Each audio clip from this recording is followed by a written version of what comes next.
Selanjutnya yang akan kita bahas ini adalah rasio aktivitas ya. Yang pertama yaitu perputaran persediaan ya di sini atau inventory turnover, di mana rumusnya itu adalah HPP dibagi rata-rata persediaan. Nah, untuk itu ya sebelum kita langsung masukkan di sini, kita masukkan dulu HPP-nya ya. HPP-nya di sini adalah 911 juta ya. Kita masukkan 911. Maaf ya, kenapa jadi kesini? Oke, kita masukkan di sini ya. 911 juta. Kemudian dicari rata-rata persediaan. Rata-rata persediaan kita belum punya, maka kita perlu cari terlebih dahulu. Rata-rata persediaan adalah persediaan 2014 ya nih. Karena di persediaan di sini kan rata-ratanya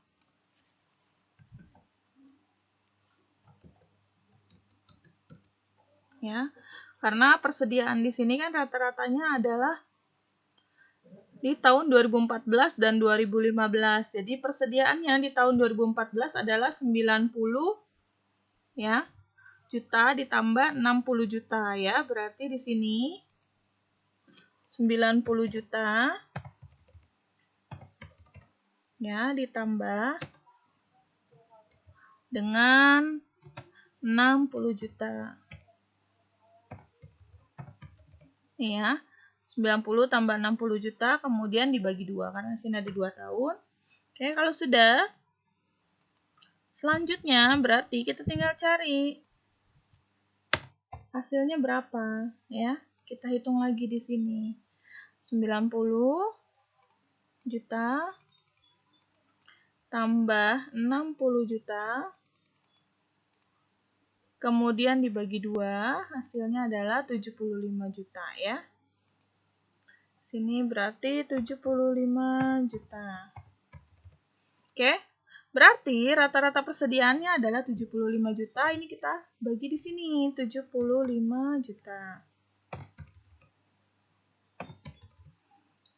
Kalau sudah, berarti kita tinggal hitung 911 juta dibagi dengan 75 juta. Hasilnya adalah 12,4 ya, di sini bisa dilihat. Ya, sama dengan 12,4. 12,15 ya. Oke, artinya apa ya? Artinya di sini ya, perputaran persediaan yaitu sebesar 12,15 ya, menunjukkan bahwa dalam 1 tahun persediaan barang berputar sebanyak 12,15 kali. Nah, ini karena semakin banyak, maka semakin efektif manajemen perusahaan dalam mengelola persediaan. Seperti itu ya. Nah, ini ada namanya periode perputaran persediaan. Nah, ini adalah untuk mengetahui ya berapa lama persediaan berada di gudang sampai dengan terjual atau masuk dalam proses produksi. Ini kita cari juga yaitu rata-rata persediaan dikali 360 dibagi dengan HPP ya. Atau ya, bisa juga dengan 360 dibagi dengan perputaran persediaan. Ini kalian tergantung mau pilih yang mana. Ini saya jelaskan yang ini dulu ya. Yang menggunakan yang ini yaitu rata-rata persediaan. Rata-rata persediaan adalah 75 juta. Ya, kemudian dikali 360 dibagi dengan HPP. HPP-nya adalah 911 ya. Tadi kita sudah ada. Oke. Kita hitung sekarang. Ya. Berarti 75 juta dikali 360 dibagi ya 911. Ya, hasilnya adalah 29 ya. 29,63 hari. 64 ya di sini. Oke. Jadi artinya apa? Artinya di sini ini saya besarkan ya biar kalian terlihat jelas. Oke. Udah? Nah, jadi artinya di sini adalah jadi di dalam 12,15 kali tersebut ya, di sini periode perputaran persediaannya yaitu sebesar 29,64. Nah, ini artinya apa? Artinya untuk satu kali transaksi penjualan atau masuk ya, atau masuk ke proses produksi, persediaan mengendap selama 29,64 hari. Ini. Ya, ini artinya. Kemudian, ada yang kedua, ada perputaran piutang. Perputaran piutang rumusnya adalah penjualan dibagi rata-rata piutang. Kita lihat. Ya, penjualannya adalah 1 miliar ya. Kita masukkan dulu. Ini kamu boleh masukkan atau kamu boleh hitung rata-rata piutangnya dulu ya. Ya, terserah kalian. Dibagi dengan rata-rata piutang. Rata-rata piutang belum ada, maka kita perlu cari ya. Rata-rata piutang yaitu 2014 tambah 2015 ya, piutangnya coba kita lihat. Di sini ada piutangnya 70 tambah 40, berarti ya kita masukkan 70 juta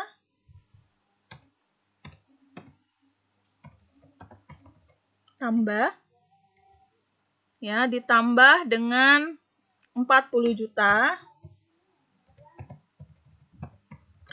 dibagi 2 ya, ini sama seperti tadi. Hasilnya adalah 70 tambah 40 yaitu 110 ya, hasilnya dibagi 2 berarti 55 juta. Oke. Berarti ini dibagi 55 juta. Hasilnya kita lihat di sini.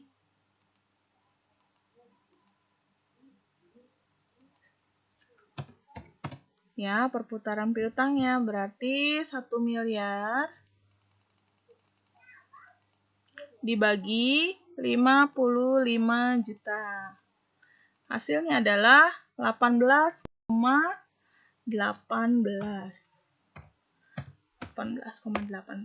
ya. Ini adalah perputaran piutang. Jadi artinya menunjukkan bahwa dalam 1 tahun perusahaan memberikan piutang sebanyak 18,18 kali ya. Nah, jadi kalau semakin tinggi berarti semakin efektif juga manajemen perusahaan dalam mengelola piutang. Nah, kalau berapa lama waktu yang dibutuhkan untuk mengumpulkan 1 kali piutang? Nah, ini didapatkannya dengan rumus ini. Ya, periode pengumpulan piutang. Ini sama ya. Rumusnya, rata-rata piutang dikali 360 dibagi penjualan. Kita hitung berarti rata-rata piutangnya 55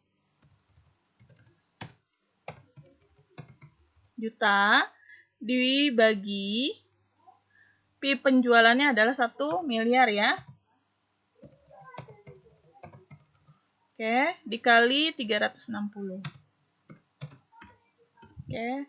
Ini kita hitung lagi sama seperti tadi ya. 55 juta. Ya. Kemudian dikali 360. 360 ini adalah jumlah hari dalam 1 tahun ya. Di sini jadi disebulankan itu adalah 30 hari. Oke. Kemudian dibagi dengan 1 miliar. Hasilnya adalah 19,8. Ini kita masukkan 0,8.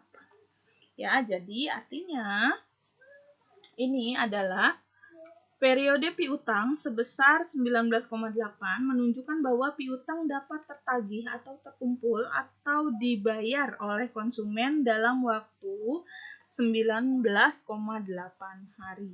Seperti itu ya. Kemudian ada yang ketiga yaitu perputaran aktiva tetap. Perputaran aktiva tetap di sini rumusnya adalah penjualan dibagi aktiva tetap. Ini gampang ya. Penjualannya adalah 1 miliar. Ya, dibagi dengan aktiva tetap. Kita lihat aktiva tetapnya ini berarti kan tahun 2015, berarti kita cari di tahun 2015 di sini ya. Tahun 2015 aktiva tetapnya adalah 260 juta. Kita masukkan. Hasilnya adalah Ya, kita hitung lagi. 1 miliar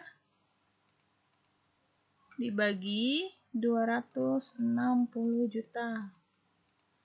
Ya, hasilnya adalah 3,85 ya. 3,85. Oke. Jadi di sini artinya apa? Artinya nilai perputaran aktiva tetap yaitu sebesar 3,85 kali menunjukkan bahwa dalam 1 tahun penjualan perusahaan sebesar 3,85 kali aktiva tetapnya. Jadi di sini menunjukkan bahwa perusahaan ya sudah efektif dalam memanfaatkan aktiva tetapnya untuk meningkatkan produksi atau penjualannya. Jadi di sini kalau untuk penjualan perputaran aktiva tetap semakin tinggi nilainya, semakin efektif manajemen. Ya, seperti itu. Kemudian ada yang keempat yaitu perputaran total aktiva terdiri dari penjualan dibagi total aktiva. Penjualannya sendiri ini adalah 1 miliar ya, masih sama. Ini kita di tahun 2015. Kemudian ada total aktivanya. Ya, total aktiva di tahun 2015 kita lihat. Ya, ini adalah 400. Kita masukkan di sini 400 juta. Ini. Hasilnya adalah, kita hitung lagi ya. Berarti 1 miliar. Ini biar lebih aman, kalian pakai kalkulator saja karena untuk menghindari error ya. Dibagi 400. Hasilnya adalah 2,5. Oke. 2,5. Ini artinya ya menunjukkan bahwa dalam 1 tahun penjualan perusahaan sebesar 2,5 kali total aktiva. Ya, sini. Nah, ini menunjukkan bahwa perusahaan sudah efektif dalam memanfaatkan total aktivanya untuk meningkatkan produksi penjualannya. Ini juga sama ya, berarti semakin tinggi nilainya, perputarannya, maka semakin baik atau semakin efektif manajemen perusahaan dalam memanfaatkan aktivanya, entah ya, seperti itu, dan juga kesediaannya. Ya, ini adalah rasio aktivitas ya. Terima kasih.